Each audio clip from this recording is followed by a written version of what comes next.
क्या आप मेरे साथ यहां पे एक शर्त लगाओगे? Will you make a bet with me? Sir किस चीज की शर्त लगाने वाले हो? देखो शर्त मैं लगाने वाला हूं, बट मैं पहले आपको बता देता हूं कि दांव पे क्या रहने वाला है। दांव पे रहने वाला है आपका कैरियर। अगर आप ये शर्त जीत जाते हैं तो आपका कैरियर संवर जाएगा, बट अगर आप हार जाते हैं तो मैं भी हार जाऊंगा और आप भी हार जाएंगे। तो प्यारे दोस्तों, जो चैलेंज है वो है कि मैं आपको कह रहा हूं कि आप इस बार के यूजीसी नेट एग्जामिनेशन में फेल हो जाएंगे। मैं आपसे शर्त लगा रहा हूं, मैं गारंटी दे रहा हूं कि इस बार के एग्जामिनेशन में आप फेल हो जाओगे। आप इस एग्जामिनेशन को क्रैक नहीं कर पाओगे। और मैं आपको यह भी बताने वाला हूं कि आप क्यों इस एग्जामिनेशन को क्रैक नहीं कर पाओगे, आप क्यों फेल हो जाओगे। तो जी हाँ फ्रेंड्स, हम बात करने वाले हैं टॉप 5 रीजंस की जिनकी वजह से आप इस बार का यूजीसी नेट एग्जामिनेशन क्रैक नहीं कर पाओगे।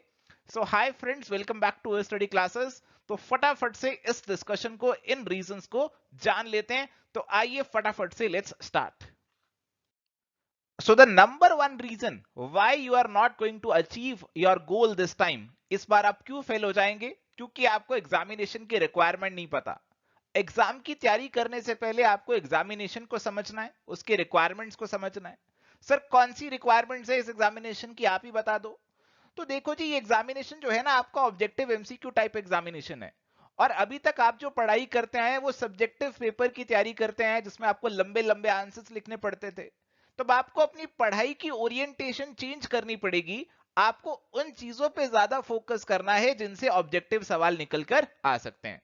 अगर आप वही सब्जेक्टिव ओरिएंटेशन के साथ अपनी पुरानी एमकॉम की किताबों को ही पढ़ते रहेंगे तो फिर एग्जामिनेशन की रिक्वायरमेंट से आप दूर रह जाएंगे। और आपको यह भी समझना है कि इस एग्जामिनेशन में सवाल आते कैसे हैं, क्या सीधे सवाल आते हैं या घुमा फिरा के आते हैं। तो प्यारे दोस्तों, अब जो सवाल आ रहे हैं वो घुमा फिरा के ज्यादा आते हैं, इनडायरेक्ट सवाल आते हैं। तो अब यहां पे क्या आपको सिलेबस के अंदर सभी सब्जेक्ट्स के अंदर एक्सपर्ट बन जाना है तभी आप गोल को अचीव कर पाओगे? देखो एक्सपर्ट तो कोई नहीं बन सकता, मैं खुद एक्सपर्ट नहीं बन सकता। बट हाँ, हमें सभी सब्जेक्ट्स के अंदर गुड बनना है। बेस्ट नहीं बन सकते, कोई दिक्कत नहीं है, आपको सभी में गुड बनना है। आप दो तीन में एक्सपर्ट बन गए बट बाकी बिल्कुल नहीं आते, उससे आप फेल हो जाओगे, उससे आपको कोई फायदा नहीं होगा। आप सभी में अच्छा परफॉर्म करते हैं, सभी में गुड परफॉर्म करते हैं, सभी में बेस्ट तो नहीं है, कुछ कमियां हैं, कुछ चीजें समझ में नहीं आती हैं, बट आपको ओवरऑल सब कुछ समझ में आ गया है। तो आप इस एग्जामिनेशन को क्रैक कर जाएंगे। एग्जामिनेशन को क्रैक करके आपको डायरेक्ट लेक्चरर नहीं लगा देना है हमें। इस एग्जामिनेशन को क्रैक करेंगे तो हमें पता लगेगा कि आपको कितनी अंडरस्टैंडिंग है। और फिर उसके बेसिस पे जब आप जॉब करेंगे तो आप ऑटोमेटिकली उसमें एक्सपर्ट हो जाएंगे।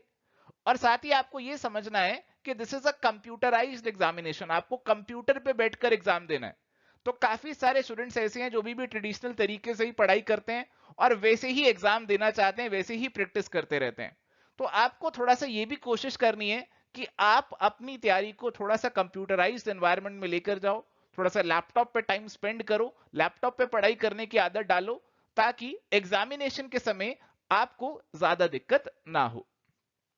अब यहां पे मैं आपके साथ एक कोट शेयर करना चाहता हूं अब्राहम लिंकन की, जिन्होंने कहा था कि if I had 8 hours to chop down a tree, I would spend 6 sharpening my axe. यानी कि अगर 8 घंटे में पेड़ काटना है तो 6 घंटे तो मैं अपना चाकू जो है ना उसे ही तेज करूंगा। तो आप क्या कर रहे हैं, आप पेड़ काटने में लग गए हैं, आप चाकू को तेज नहीं कर रहे हैं। चाकू तेज कब होगा, जब आप एग्जामिनेशन की रिक्वायरमेंट को समझ लेंगे और उसके अकॉर्डिंग अपनी तैयारी को करेंगे। रीजन नंबर 2 कि आप इस बार भी अपना गोल अचीव नहीं कर पाएंगे, आपने प्रीवियस ईयर के सवाल नहीं देखे। कहा जाता है past is the key that unlock the doors to the future. अगर आपने पास्ट को समझ लिया तो आपका फ्यूचर समझ जाएगा। और इसी बात को आप अपनी एग्जामिनेशन में भी बिल्कुल अप्लाई करेंगे। हमारे एग्जाम में यह बात बिल्कुल वैलिड रहती है। अगर आपने प्रीवियस ईयर के सवाल देख लिए तो आपको आइडिया लगेगा किस तरीके से एग्जामिनेशन के सवाल आते हैं। आपको एग्जामिनेशन की रिक्वायरमेंट्स और बेहतर तरीके से समझ आ जाती हैं। और फिर आपकी पढ़ाई में एक अपने आप में ये एलिमेंट इंक्लूड हो जाता है कि आपकी सारी पढ़ाई एग्जामिनेशन ओरिएंटेड हो जाती है। अब प्रीवियस ईयर कहां से कवर करने हैं, तो प्यारे दोस्तों करने तो 2012 के बाद के हैं, बट आपको ज्यादा फोकस रखना है 2018 से बाद वालों पे। आपको मैं कहूंगा कि आप 2018 के बाद वाले जो प्रीवियस ईयर पेपर्स है ना, आप उनको एक बार गो थ्रू कर लो। एक एक क्वेश्चन को सॉल्व मत करो, एक बार बस गो थ्रू कर लो, ताकि आपको पता चल जाए कि ये एग्जामिनेशन जो है इसमें किस तरीके के सवाल पूछे जाते हैं, ताकि जब भी आप पढ़ाई करें आप उन सवालों के पर्सपेक्टिव से सोचें कि पहले ऐसा कुछ सवाल पूछा था तो इस बार इस टॉपिक से कैसा सवाल पूछ सकते हैं। तो प्रीवियस ईयर क्वेश्चंस को सॉल्व करना बहुत बहुत बहुत जरूरी है। द रीजन नंबर 3 कि आप इस बार अपने जेआरएफ के गोल को अचीव नहीं कर पाएंगे, आपने कोई स्टडी प्लान, कोई टाइम टेबल नहीं बनाया। आप पढ़ाई तो करते हैं बट पढ़ाई मन मर्जी से करते हैं, जो मन कर रहा है पढ़ने का चल वो उठा के पढ़ लिया, जो अच्छा लगता है पढ़ना बस वो उठा के पढ़ लिया। कोई स्टडी प्लान नहीं है, जौन सी वीडियो चल रही है यूट्यूब पे वो पढ़ लिया, जौन सा लेक्चरार जौन सा टीचर जो पढ़ा रहा है वहां जाके बैठ गए यूट्यूब में, यूट्यूब चला लिया और बस वो चीज पढ़ ली।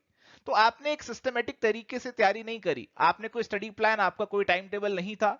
तो अब आपकी तैयारी हो भी गई है या नहीं हुई है, आपने जो चीजें करी हैं एग्जामिनेशन के लिए कितनी रेलिवेंट है कितनी नहीं है ये चीज आपको मालूम नहीं है। और इसीलिए मैं आपसे कहता हूं कि आपका जो स्टडी प्लान है वो आपके पास तैयार होना चाहिए, आपका टाइम टेबल बन जाना चाहिए, आप पे आपके वीकली टारगेट तैयार होने चाहिए कि इस वीक मुझे ये चीजें खत्म करनी है, नेक्स्ट वीक मुझे क्या करना है, ये टारगेट आपके रेडी होने चाहिए। और जो टारगेट आप बनाएंगे उसके अंदर केवल पढ़ाई नहीं करनी, आपको रिवीजन के लिए भी टाइम छोड़ना है। ऐसा मत करना कि एग्जाम से एक दिन पहले तक आपका टाइम टेबल में सिलेबस खत्म हो रहा है, थोड़ा सा टाइम रिवीजन के लिए जरूर छोड़ना और प्रैक्टिस भी रेगुलर बेसिस पे करते रहना। तो प्यारे दोस्तों, एक गोल जो है आपका बिना प्लान के वो केवल आपकी विश है। अगर आप चाहते हो कि आपकी विश ट्रू हो जाए, आपका जो विश है, आपकी जो ड्रीम है वो सच हो जाए, तो उसके लिए आपको प्लान बनाना है और उस प्लान को एग्जीक्यूट भी करना है। रीजन नंबर 4 कि आप अपना गोल अचीव नहीं कर पाएंगे, you study what you get from here and there. तो वही बात है कि आपने अपना कोई टाइम टेबल, अपना कोई शेड्यूल बनाया नहीं है, आपके पास अपना कोई मटेरियल रेडी नहीं है, आपने अपने कोई सोर्सेज आइडेंटिफाई किए नहीं है कि मुझे कहां से पढ़ाई करनी है। आपको जहां से मिल जाता है बस आप उसे पढ़ लेते हैं। आपको YouTube पे कोई लेक्चर मिला आपने वहां से पढ़ लिया, आपको किसी बुक में कुछ अच्छा मिला आपने वहां से पढ़ लिया, टेलीग्राम पे कोई पीडीएफ शेयर किया हुआ था आपने कुछ वहां से पढ़ लिया। तो बस आपने इधर उधर से पढ़ तो लिया, बट लास्ट में एग्जामिनेशन के टाइम पे रिवीजन कैसे करोगे, आपका सिलेबस पूरा कंप्लीट हुआ है या नहीं हुआ इसकी क्लैरिटी कैसे मिलेगी, प्रैक्टिस कैसे करोगे खुद से बैठकर। तो ये सारी चीजों के ऊपर आपको थोड़ा सा सोच विचार करना चाहिए। मैं आपको ये नहीं कहता कि आपको कोई ना कोई कोर्स जरूर ज्वाइन करना पड़ेगा अगर आपको ये एग्जाम क्रैक करना है, बट हाँ माय डियर फ्रेंड्स, मैं आपसे इतना जरूर कहूंगा कि अगर आप किसी कोर्स के थ्रू पढ़ते हैं तो आपकी प्रिपरेशन सिस्टमेटिक हो जाती है और आपको राइट डायरेक्शन और मेंटरशिप मिलती रहती है ताकि आप अपने गोल को फटाफट से क्रैक कर लें। अगर आप खुद से भी क्रैक करना चाहते हैं you can definitely do it, but उसमें आपको थोड़ा सा सतर्क रहना है, आपको क्लैरिटी होनी चाहिए कि मेरे लिए क्या रिलेवेंट है क्या नहीं है। बहुत से वीडियोस आपको ऐसे भी मिलेंगे, बहुत से टेलीग्राम चैनल्स और ग्रुप्स ऐसे भी मिलेंगे जहां पे बस फालतू में बातें चलती रहती हैं, कुछ कंक्रीट पढ़ाया नहीं जाता, कुछ कंक्रीट होता नहीं है जो कि एग्जामिनेशन के लिए आपकी मदद करे। तो उस चीज से आपको बचना है। तो ध्यान रखिए कि आप पढ़ रहे हैं तो सिस्टमेटिक तरीके से पढ़िए, अगर हो सकता है तो साथ में शॉर्ट में नोट्स भी बना ले ताकि आप रिवीजन कर सके लास्ट मोमेंट पे। तो आपका जो हार्डवर्क है वो राइट डायरेक्शन में होगा तभी आपको रिजल्ट मिलेगा। आप टाइम लगा रहे हैं, हार्डवर्क कर रहे हैं, बट वो हार्डवर्क अगर राइट डायरेक्शन में नहीं है, आपको कोई गाइड करने वाला नहीं है, आपको कोई मेंटर करने वाला नहीं है, तो हो सकता है कि आपका जो हार्डवर्क है वो बेकार चला जाए। तो ध्यान रखिए कि आपको अपने हार्डवर्क को सही डायरेक्शन में करना है, तभी आप अपने गोल को अचीव कर पाओगे। एंड द रीजन नंबर 5 कि आप अपने गोल को अचीव नहीं कर पाओगे, you are afraid to practice और टेस्ट योरसेल्फ। आप डरते हैं कि अगर मैंने प्रैक्टिस की, अगर मैंने कोई टेस्ट लगाया तो मेरे नंबर कम आ जाएंगे। तो अगर आप इस चीज से डरते हैं ना तो आप कभी भी गोल को अचीव नहीं कर पाएंगे।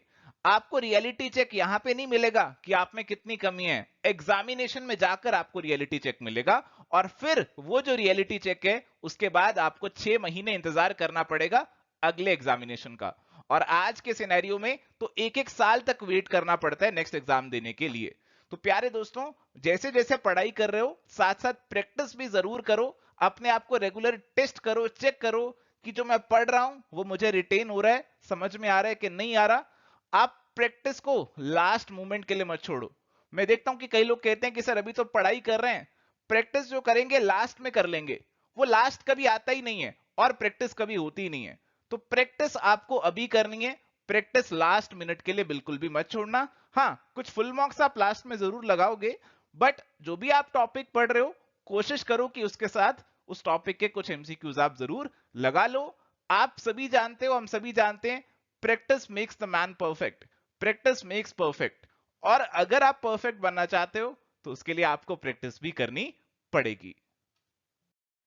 एंड माय डियर फ्रेंड्स, अगर आप एवर स्टडी क्लासेस के साथ जुड़ के सिस्टमेटिक तरीके से प्रिपरेशन करना चाहते हैं तो you can definitely join our courses and you can also avail 30% discount on full courses. You have to apply the promo code WOW30 to get this 30% discount, and this is going to be valid till 14th March 2022. So thank you my dear friends. मैं आपको इतना बताना चाहता था कि आप सभी मेहनत कर रहे होंगे, आप सभी कुछ ना कुछ कर रहे होंगे अपने एंड पे एग्जामिनेशन को क्रैक करने के लिए, बट फिर भी आप अपने गोल को अचीव नहीं कर पाएंगे। You will fail in this examination अगर आप इन 5 चीजों को 5 पॉइंट्स को ध्यान में नहीं रखेंगे। So please please please in points को ध्यान में रखिए, मेहनत करते रहिए, राइट डायरेक्शन में मेहनत कीजिए ताकि आप इस बार अपने गोल को अचीव कर पाएं। Thank you. Bye. Take care. All the best and keep watching Ever Study classes.